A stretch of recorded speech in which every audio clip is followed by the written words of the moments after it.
আজি কেইদিনমানৰ পৰা কাৰোবালৈ ফোন কৰিলে এটা টেলিফোনিক ভইচ শুনি আছো প্ৰথমে মই বুজি পোৱা নাছিলো এটো কি ভাষাত কথা কৈছে কিন্তু দুবাৰমান শুনাৰ পাছত বুজি পালো আৰে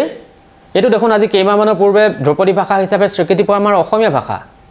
কিন্তু উচ্চাৰণবোৰ দেখোন অসমীয়া নহয় এবাৰ শুনি চাওকচোন আপুনি সাৱধান হওক কেতিয়াও সোশ্যাল মিডিয়া বিজ্ঞাপন আৰু অচিনাকি গোটৰ পৰা বিনিয়োগৰ টিপছ লওক এইটো সাইবাৰ অপৰাধীৰ কৌশল হ'ব পাৰে আৰু ই আপোনাৰ সঞ্চয়ৰ পানী নিষ্কাশন কৰিব পাৰে এনে যিকোনো এটা তৎক্ষণাত ৰাষ্ট্ৰীয় সাইবাৰ হেল্পলাইন নম্বৰ লৈ ৰিপৰ্ট কৰক গৃহ মন্ত্ৰালয়ৰ দ্বাৰা জাৰি কৰা হৈছে আমাৰ অসমীয়া শব্দসমূহৰ উচ্চাৰণ কেতিয়াৰ পৰা এনেকুৱা হ'ল অসমীয়া ভাষাই দ্ৰৌপদী ভাষা হিচাপে স্বীকৃতি পোৱাৰ পাছত ভাৰত চৰকাৰে অসমীয়া শব্দবোৰৰ উচ্চাৰণবোৰ সলনি কৰিলে নেকি ভাৰত চৰকাৰ বুলি এইভাবে কৈছো কাৰণ এই যি সতৰ্কবাণী শুনিলো এই সতৰ্কবাণীটো প্ৰচাৰ কৰিছে ভাৰতীয় গৃহ মন্ত্ৰালয় হয়তো চাগে এই কথাখিনি হিন্দী বা ইংৰাজীত আছিল তেওঁলোকে অসমীয়ালৈ ৰূপান্তৰ কৰিলে এআইৰ জৰিয়তে আৰু সেইভাবে এনেকুৱা এটা অদ্ভুত ৰূপ ল'লে আজি কেইমাহমানৰ পূৰ্বে আমি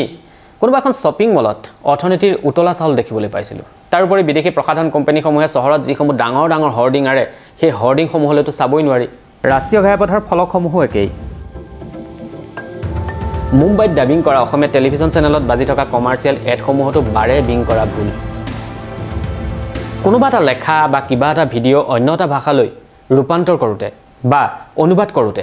সেই ভাষাটো জনা অভিজ্ঞ লোকৰ সহায় লোৱা নহয় নেকি যদি নহয় কিয় এইবোৰ বিষয়ত আচলতে চৰকাৰে মাত মাতিব লাগে জাতীয় সংগঠনসমূহ মনে মনে থাকিব নালাগে নে এইবোৰ বিষয় আচলতে মাত মাতিবলগীয়া বিষয়ে নহয় ব্যক্তিগত প্ৰতিষ্ঠানসমূহৰ কথাবোৰ বাদেই দিলো স্বয়ং গৃহ মন্ত্ৰালয়ে প্ৰচাৰ কৰা এটা সতৰ্কবাণীত এটা ভাষা কেনেকৈ অপমান কৰাৰ দৰে ভুল কেনেকৈ হ'ব পাৰে অসমীয়া ভাষাটো এটা ধ্ৰুপদী ভাষা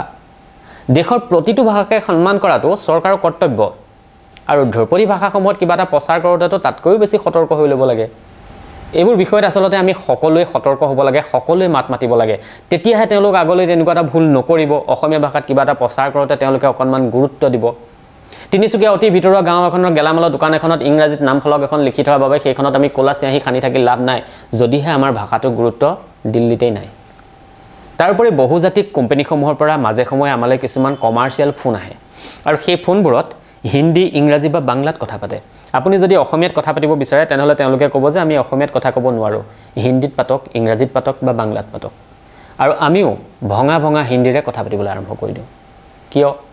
আপোনালোকে যদি হিন্দীত কথা পাতিব পৰা এজন মানুহ ৰাখিব পাৰে ইংৰাজীত কথা পাতিব পৰা এজন মানুহ ৰাখিব পাৰে কানাড়াত কথা পাতিব পৰা এজন মানুহ ৰাখিব পাৰে বাংলাত কথা পাতিব পৰা এজন মানুহ ৰাখিব পাৰে মালায়ালামত কথা পাতিব পৰা এজন মানুহ ৰাখিব পাৰে উৰিয়াত কথা পাতিব পৰা এজন মানুহ ৰাখিব পাৰে তেনেহলে অসমীয়াত কথা পাতিব পৰা এজন মানুহ কিয় ৰাখিব নোৱাৰে ভুল তেওঁলোকৰ গাত নাই ভুল আমাৰ গাতো আছে আমিওতো অসমীয়াত কথা পাতিব বিচাৰিব লাগিব তেওঁলোকে অসমীয়াত কথা পাতিব নাজানো বুলি ক'লে আমি ভঙা ভঙা শব্দৰে হিন্দীত কথা পাতিবলৈ আৰম্ভ কৰি দিওঁ তেওঁলোকে প্ৰয়োজনেই বোধ কৰা নাই অসমীয়া কথা ক'ব পৰা মানুহ এজন ৰখাৰ কিন্তু আমি লাখ লাখ মানুহে যদি অসমীয়াত কথা পাতিব বিচাৰো তেনেহলে তেওঁলোকেও অসমীয়াত কথা পাতিব পৰা এজন মানুহ ৰাখিবলৈ বাধ্য হৈ পৰিব এইবোৰ বিষয়ত আমাৰ গুৰুত্ব দিয়া সময় আহি গল এই বিষয়বোৰত আমি আসলতে গুৰুত্ব দিব লাগিব গতিকে আহক সতৰ্ক হওঁ এতিয়াৰ পৰা আমি নিজৰ ভাষাটোক ভাল পাবলৈ আৰম্ভ কৰো প্ৰথমে আমি নিজে ভাল পাব লাগিব নিজে কথা পাতিব বিচাৰিব লাগিব তেতিয়াহে আনে আমাৰ ভাষাটোক গুৰুত্ব দিব বা ভাষাটোক সন্মান কৰিবলৈ শিকিব গতিকে আহক এতিয়াৰ পৰা কোনোবাই যদি আমাক এনেদৰে কোনো কোম্পানীৰ পৰা আমালৈ টেলিফোনিক কিবা ফোন আহে তেনেহলে আমি এতিয়াৰ পৰা কেৱল মাত্ৰ অসমীয়াত কথা পাতিম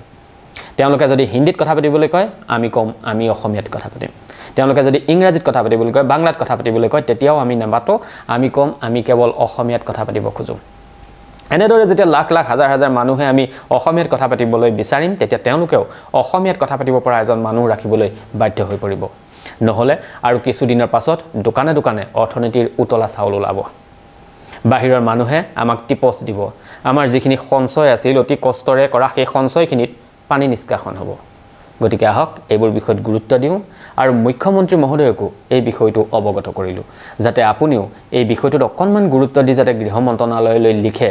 তেতিয়াহে গৃহ মন্ত্ৰালয়ে ভাবিব যে অসমৰ লোকসকল সচেতন হয় গতিকে যেনে তেনে জিটি আমি তেওঁলোকক শুনাব নোৱাৰো আৰু পৰৱৰ্তী সময়তো যেতিয়া তেওঁলোকে কিবা এটা অসমীয়া ভাষাত যেতিয়া কিবা এটা সতৰ্কবাণী দিব তেতিয়া তেওঁলোকে সতৰ্ক হ'বলৈ বাধ্য হ'ব